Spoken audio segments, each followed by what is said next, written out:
This is Inside Indiana Business Radio for the morning of Friday, February 10th, 2023. I'm Alex Brown.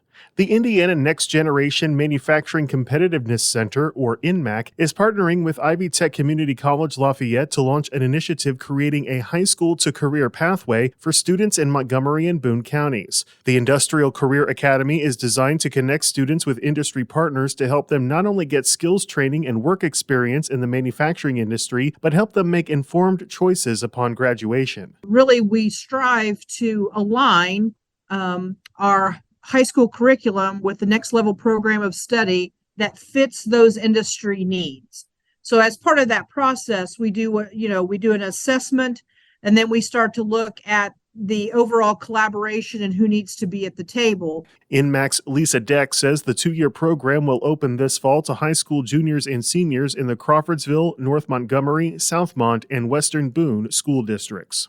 Irving Materials, a privately held construction materials company that has been based in Greenfield since its founding 77 years ago, plans to relocate its corporate headquarters to Carmel. The company plans to construct a 64,000 square foot, 4-story building with covered parking for 187 vehicles beginning later this year.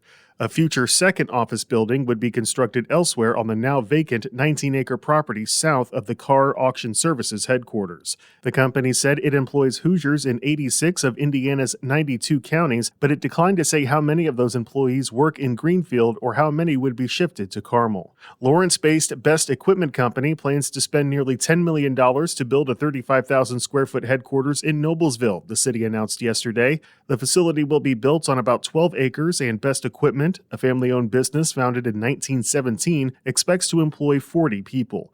The company provides service and support in industries including refuse and recycling, stormwater and sewer, sweeping and litter control, yard waste and turf control, and hydro excavation industries. Company leaders expect to break ground later this year. From the #1 source for Indiana business news, this is Inside Indiana Business Radio. Has your company grown at a rapid pace over the last 2 years? Nominations are now being accepted for Fast 25, IBJ's exclusive list of fastest growing companies in Central Indiana. Honorees will be spotlighted in a special publication in the IBJ and celebrated at an event on May 9th. Check out the changes to this year's criteria to see if your company qualifies. Learn more and submit your nomination by March 1st at ibj.com/nominations. Whether it's a new hire or a noteworthy promotion, IIB's Big Wigs and New Gigs serves as a platform to promote your team. Our revamped offering includes being featured on both the newly redesigned newsletter and at InsideIndianaBusiness.com.